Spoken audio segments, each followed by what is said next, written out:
Я адвокат. Қорғаушы Марта Матвеева. Я защищаю. Әйелдерді ғана қорғаймын. Сізді ешқашан жеңілмейді дейді. Көмегіңізге зәрумін. Неге оны түрмеге отырғызбайсыз? 5 жылға.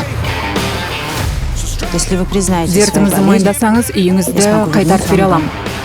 Дел салмын, жұмыс істей алмаймын. Қызымды қайтарып бересіз бе? Міндетім сізді соңына дейін қорғау. Сауда орталығындағы өрт. Бұл іспен айналысамыз.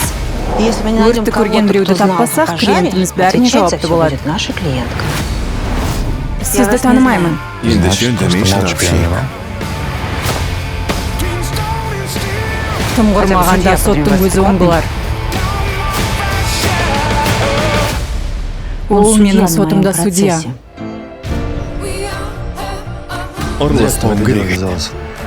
Қорғаушы қандай жағдайда да жұмысын жарты жылда тастамайды. Мен жұмысымды қатар алып жүру қиын. Сенің бастама.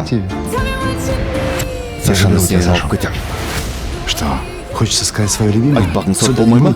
Болады, қымбаттан болады. Мама! Жетпей тұрған өз сотым еді.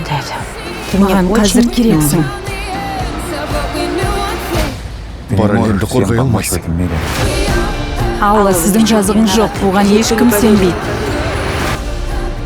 Бұл істі доғар керек, Марта. Ақырына дейін барамын. Қолымнан келгеннің бәрін істейді. Кіммен байланысқаныңызды білмейсіз.